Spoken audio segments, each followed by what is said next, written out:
Hey everybody, this is James with the Patriot News Network. I wanted to bring you an update from Sidney Powell. She is sharing an article from the Gateway Pundit, and it says, gut-wrenching plea for help. January 6th, detainees tell-all letter to the American public from D.C. Gitmo.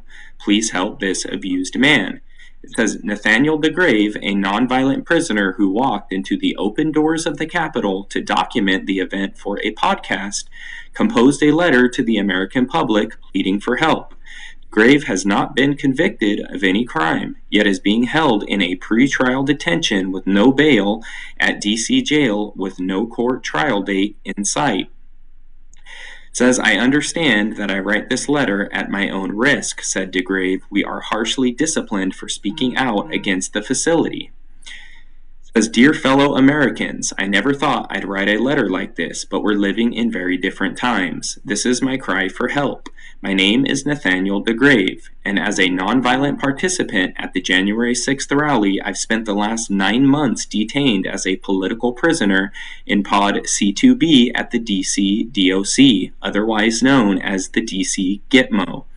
The conditions here for January 6ers have been inhumane. In fact, some inmates are even begging to be transferred to Guantanamo Bay, where even they have more acceptable standards. Class action lawsuits are being filed against this prison, and even the ACLU has gotten involved. Senators Matt Gaetz and Marjorie Taylor Greene have since attempted to gain access to this facility and inspect the conditions of the jail, only to be denied. The vile filth of what has become our daily life is being illegally hidden from the members of our own Congress. So let me tell you about what me and many of the January 6ers have been experiencing in DC's Gitmo. It is my hope that with media exposure and the awareness of the American public that something may be done and this never happens to anyone ever again. Our conditions. For the first 120 days in DC's Gitmo, January 6ers experienced daily lockdowns for 23 to 24 hours before being allowed to leave our small 120 square foot cell.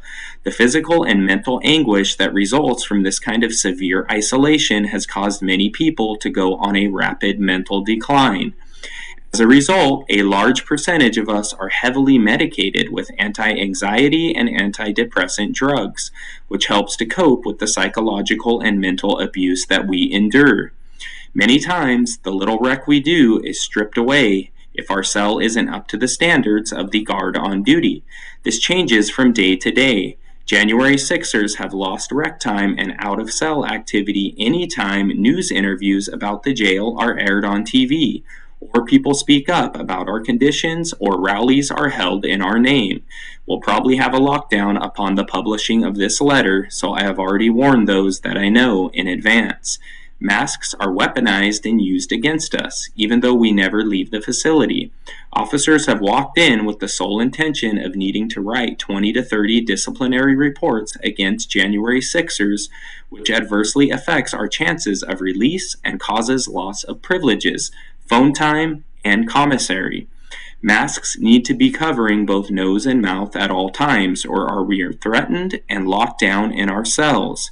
January 6ers are always respectful to the employees around us. COs maintain the need to invent reasons for discipline. Privileged legal documents have been confiscated and gone missing from various cells, and highly sensitive discovery or video evidence under attorney-client privilege is watched by employees during our legal calls. So I thought this was a very important update here from Sidney Powell. Please like this video. Please also subscribe to the channel if you're not subscribed. Hit that notification bell. Also, please share this video on other social media platforms. Talk to you